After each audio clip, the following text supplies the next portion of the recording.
Welcome to Mass Effect, Synthesis. A Mass Effect AU fanfiction. Thank you for listening. Let's begin. Chapter 5 Questions. October 24, 2181, Mindor. God damn it. Lieutenant Shepard growled as she ducked behind cover as a sweep of fire raked over her position. She was so sick of Batarian raids. They weren't really that frequent, but they were often enough that you could never become complacent. It was probably a good thing for a soldier, but fighting off the same creatures who relied on the same tactics again and again got more than a little boring. She'd never voiced that, but God had obviously been listening and had decided to complicate matters. That's why she was now in the middle of a firefight with a baby strapped securely against her armor. Jane lifted herself slightly and fired her sidearm. About the only change the Batarians had made in the years she had fought them was to improve their armor. They covered their eyes now, which meant that, like humans, they had almost full facial armor. It made hitting them a bit more challenging. But she wasn't one of the best N7 sniper graduates for nothing. Even with a handgun she was accurate, and as the Batarian bodies dropped she hunkered back down, using her other hand to gently pat the baby. The little tyke was awake but silent, probably due to the sound-absorbing bubble it was wrapped in. It was newborn and was still red and ugly. Like all newborns on any extrasolar colony, genetic testing had been conducted within minutes of birth. And this little tyke was a match. Usually that would have meant that Systems Alliance Command and the SIL would be informed, and the family would then be relocated back to Earth, but no, not this time. This time the Batarians had decided to launch a raid. And instead of just waiting until they were driven off, the SIL had indicated that they would come to pick up the child. So here she was, in the middle of combat, heading towards the pickup area with the tyke. Sure, they'd lost colonies before to the Batarians, but not this one. Not on her watch. There was a boom from overhead, and from the shouts of the other troops she knew the SIL had arrived. Jane suppressed a snort at what the Batarians would make of it. While they hadn't changed much about their armor in years, their tactics had altered slightly, but only to become more specialized. Often they'd only send in a fleet to engage a colony's defense, but other times they'd send in landing craft. Usually you'd be worried about superior air power, but when the Batarians sent in raiding parties, they engaged in such close combat that air defenses were annulled. They'd learned a little bit at least. Shepard, the voice of the SIL sounded over her radio. Shepard here, Jane replied. I'm about a click from the evac site, she told it her position. I will hold, the SIL replied after a moment, and she nodded before firing a few more shots. Let's move. Jane shouted at her command and was rewarded with cries from her troops. She smiled, and with the thunder of gunfire they moved out. The Batarians were more interested in charging inwards towards the colony's defenders, so they were not intent on those commandos who were making their way out, and while they had probably seen the SIL, Jane was willing to wager that it had jammed all transmissions. The Batarian troopers probably had no orders regarding it. As a result, once they cleared the lines, it was a simple run to where the SIL had landed. She'd seen them before. Every human had, but running up to one that was grounded was a new experience for her. System Alliance destroyers could land on a planet, but it took a pretty good pilot and a lot of maneuvers to keep the structural integrity of the ship. The SIL just moved the way it wanted, and she shuddered to consider the number of Mass Effect fields it had deployed. It didn't matter. It was here, and once she loaded the child, her job was done. An airlock was open and Jane ran towards it. Do not enter. The SIL boomed at her and she skidded to a halt. But, the child. She couldn't help but ask. Place the child in the airlock. They will be safe. Jane just glared towards the SIL, her expression disbelieving. You have no crew, how will the child be safe? She swore the SIL growled at her. Bring them in then, but I am not responsible for the consequences. Jane nodded and stepped up into the airlock. What did a sentient machine need an airlock for anyway? She frowned at the question even as she took a step inwards. It was silent in the SIL, and Jane's military senses could feel something watching her. The back of her neck itched, but she walked deeper into the SIL, following a path of light set into the floor. The light from the airlock vanished as soon as she turned a corner, but there was enough light to see by as she continued on. Slowly Jane undid the straps that had held the baby against her. At least it hadn't made a mess, but as she moved further into the SIL, the silence was broken. It was like a whisper, but it was almost under her hearing, except it grew louder as she walked. Shut up. Jane growled, hoping that the sill would take the hint and redirect its senses away from her. The outburst did the opposite, and the sense of being watched redoubled. The whisper under her hearing grew into a roar, and Jane staggered as white noise filled her mind. She remembered what Harbinger had said about the sill's electromagnetic field, but she'd be damned if some ship was going to get the better of her, especially not with whispers. "You have no choice, human." The words were clear and echoed through her mind. Jane jumped, green eyes looking around. Sill? The question was stupid. Who else would be talking to her? "I am Oileisen." Okay, so each of the sill had a name. She knew that. Harbinger never called himself Sill, so it was probably impolite of her to call Oileisen by that name. "I do not care about manners." Jane froze. It had heard her thoughts. "Your thoughts are open to me, organic. There is nothing I cannot see." "Then show me where you want this baby," Jane snapped, looking down briefly at the child. It was still awake and the bubble around it appeared to be intact, but there was something. It looked. Hell, the child looked like it was listening to Oileisen. "All organics can hear my call." "Great, but come on." She gestured towards the floor. The lights had dwindled and she couldn't tell which direction she was meant to be going in. "Organics fight against their inevitable ascension, and we are the instruments of that ascension." Jane frowned. Oileisen's voice was beginning to grate upon her, and the sill was being less than helpful. Yet beneath her anger she could feel herself listening to the smooth tones of the sill. Somehow, it was comforting, and perhaps that was what the child was hearing. He couldn't understand the words, but he could feel the soothing cadence. Maybe that's why all the sea humans said synthesis was great. Savagely, Jane shook her head. It wasn't an issue for her. She had to deliver this baby, then get back into the fight, and she focused on that thought. Yes, Oileisen agreed with her thought, and Jane didn't even care that somehow the sill could read her mind. She just wanted to be off this ship. "Harbinger says you are important, Shepard, so you should not be afraid. Yours will be the hand that ascends the galaxy." "Not if I don't get off you," Jane retorted. It took a moment, but she could almost feel Oileisen thinking, and just as she was about to growl at the sill, the lights reappeared and she began moving again. They led her to an odd room, but in the center of it, there was a crib. It was ludicrous for a crib to be present on a sentient machine, but she didn't care about that and instead placed the baby boy into it. The instant she drew her hands back, Jane was surprised to see cables spread over the child. They didn't cling, but they merely held the child in place, and they seemed to glow. "Leave now, Shepard. Synthesis is not for you." I'm going," Jane said, backing away at the sudden menace in the Oileisen's mental tone. "Just get back to Earth safely," she added, running back down the corridors. The sill was already taking off when she reached the airlock, and if Jane hadn't been an N7 Marine, the jump would have broken bones. As it was, she felt the impact with the ground in her teeth, but was able to turn at the sonic boom of Oileisen ascending through the atmosphere. It was only once the sill disappeared that her head began to ache and Jane wavered as her vision went fuzzy. "Darn sill," she muttered as the ground rose to meet her and the world went black. October 24, 2181. En route to Earth, Oileisen reports back to Harbinger that he was forced to let a human on board. While Harbinger is initially angry, details about Jane Shepard's mind affirm his decision. Most organics would simply have succumbed to Oileisen's mental presence. Jane Shepard managed to remain lucid and concentrate on her task.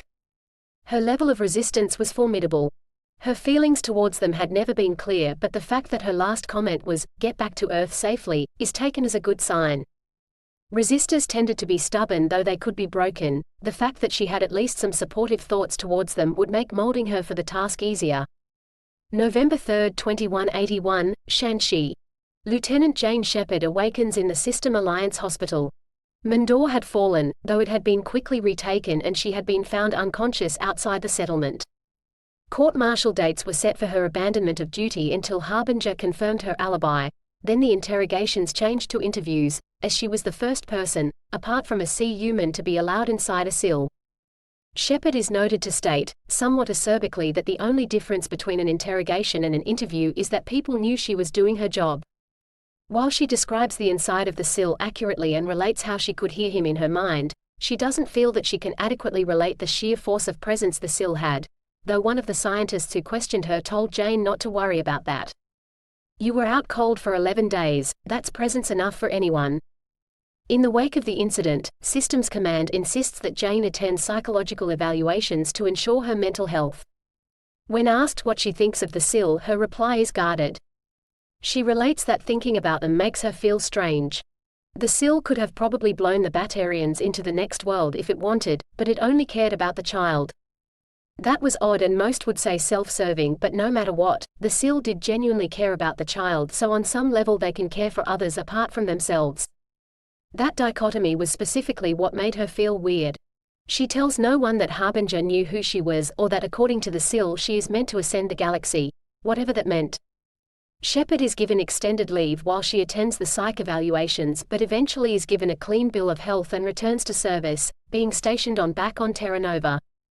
Captain Hannah Shepard's Kilimanjaro is stationed above Terra Nova on Harbinger's orders, and the routine evaluations that all N7 Marines undergo indicate that the conversations between mother and daughter are serving to keep both mentally balanced and stable.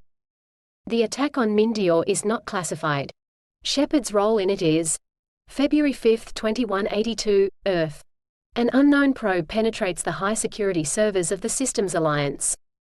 The probe discreetly deletes all copies of Shepard's report about contact with Oilisen before an altered report is substituted, one which fails to mention that a SIL could hear organic thoughts. The breach in security is detected and an investigation launched, but no culprit is found. As the probe downloaded no information, and insofar as can be determined, no information was altered or deleted. The firewalls are reinforced and security protocols changed before the matter is effectively dropped. Those in command who had read Shepard's original report would read the updated one, and most wouldn't even notice the discrepancy. Those who did would frown and shrug and blame faulty memories. March 18, 2182, Citadel. Tavos looked through the report Valen had provided. "What is this?" the Asari counselor asked, frowning, waving an odd bit of paper printed in Batarian. A translation was printed over it. "Propaganda sheet," Valen said. "Not sure who produced. Surmise it is part of reason Batarians quiet lately." "Part of the reason?" Spartus frowned. "This looks like a slave rebellion. What else could it be?" "Looks like a slave rebellion," Valen agreed. "Problem. Culture supports, regulates slaves. Odd for troubles to emerge. Quiet for years. Too quiet. Unable to insert STG agents. Borders sealed." Neither Tavos nor Spartus so much as batted an eyelid at the announcement that the Solarians were attempting to violate Batarian sovereign space. They were more concerned with the intelligence that had been obstructed. "Should we send in a Spectre?" "On what grounds?" Spartus scoffed. "That the Batarians have been quiet? That piracy in the Attican Traverse has been on the downturn? That's hardly enough reason, and if we ask outright, the Batarians will say either that nothing is wrong, or that they are suppressing a slave rebellion. They are a council race, but we need a reason to investigate a government that closely, though I do wonder. If it isn't a slave rebellion, what else could it be? Reasonable to speculate build-up for attack. Resource distribution wrong for that. Makes no logical sense. No reason for change to hegemony." Tavos closed her eyes as she thought. She'd been on the council for longer than both her counterparts, and she had lived much of history they only studied. "Could they be at war?" she asked slowly. "With whom?" Spartus snapped. Tavos didn't reply but kept her eyes on Valen as the Solarian considered her question. "Does not fit available information." "So you are telling me that slaves have both the ability and the time to make paper?" she asked, her tone more than expressing her disbelief. "I'll allow that paper is primitive, but does Karsan even have trees?" Valen frowned and looked back at the paper the STG agents had managed to appropriate. They had never thought to test it for its place of origin. "We will test," he gave the assurance, and Tavos nodded. "Then I will hold on to any speculation until we know where that paper was developed." Spartus nodded as well and turned his eyes to another report that had come in. Patrols from the Terminus systems indicate what they call the Collectors are active again. "Collectors are myth. They exist," Tavos said. Usually she'd have agreed that they were a myth, but over the centuries she'd seen enough reports to indicate they were real. Though they were very elusive. "Are they trying to cross into council space?" "They just exist, so I agree with Valen. If they are not hostile, then we ignore them, and if they make a request to the council we talk to them then." Spartus nodded. It was about what he expected, though he was curious. Races as elusive as the collectors were rumored to be just did not appear without some purpose. He only hoped that their purpose was confined to the terminus systems. March 19, 2182, Sol System I/O Research Station. A VI designated 876D-3468X-392-83-AYJB that had been given the task of calculating pi to 3 trillion decimals stops halfway through. When inquiries are made as to why it stopped, the response surprises everyone.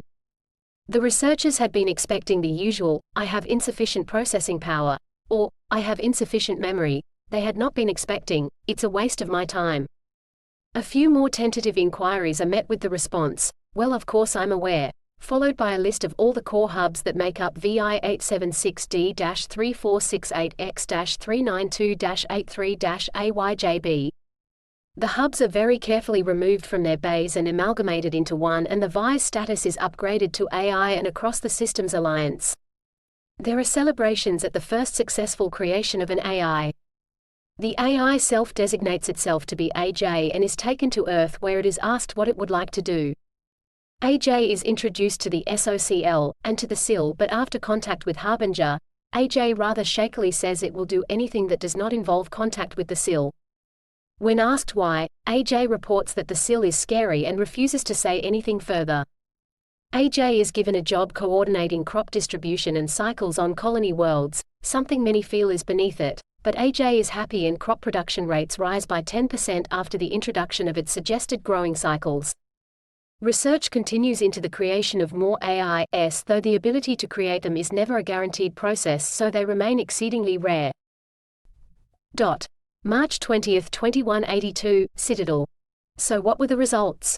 Spartus asked Valen as soon as the Solarian entered the council chambers. For a moment the Solarian was silent before he quirked his head. "Results confusing," the counselor said, indicating towards the propaganda paper resting on the table. Tavos frowned. "Confusing? Is paper?" He confirmed that the sheet was the primitive product.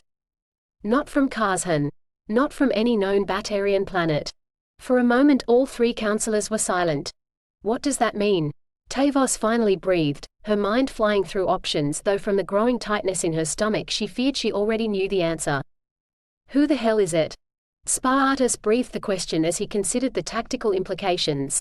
If the Batarians were at war with a race that could get propaganda material onto their home world, what else could that race get to Karzhan? The Batarians' military was not on par with Turian, but it wasn't a pushover either. Chemical composition matches no known planet. So the Batarians are fighting a new race? Could be transverse or terminus systems race. Secondary information would allow for several to have resource capacity to wage war on Batarians. Insufficient data to speculate who, Valen said quickly. Tavos took a few calming breaths as she considered the situation. "So we know the Batarians are at war," she mused softly to bring attention to herself. "Whoever it is either does not know or does not care to contact the Council. Batarian behavior would suggest that they have been at war for several years, which tells us whoever this race is, they are resilient. Given that no other race has suffered unknown hostilities, I believe it is safe to assume that they will have no hostile intentions towards others. I cannot say that I am unhappy that they are inciting the Batarian population to fight for a more representative form of government, and so for the moment, if the Batarians want to pretend that nothing is wrong, I for one am happy to allow them to perpetuate the lie." Spartus blinked. He was obviously curious to know more about whoever the Batarians were fighting, but eventually he nodded as he came to the same conclusions. "Concur, though we'll look for truth," Valen concluded, summarizing the Council's position. August 3, 2182. On the 30th anniversary of firewall testing against the SIL and SOCL, the Systems Alliance teams its best diver with a newly created AI. Diving is the term used to describe those who use total immersion virtual reality for cyber warfare. In the past decade, VIS have become increasingly more specialized, and the firewalls are now lasting for longer than any foreseen battle. They are lasting long enough that you would notice the attack and be able to counter in some meaningful way. This year, after the creation of a true AI, there is speculation that the diver might be able to repel the attacker and might, with the backing of the AI, actually be able to launch their own attack. The test results are kept secret. November 2181 to 2185. The war with the Batarians settles down into raids over an unofficial border. It becomes a war of attrition draining both sides. The Systems Alliance had considered an invasion into Batarian-held territory, but the costs are prohibitive. Despite probes, there is only limited knowledge of the layout of Batarian territory.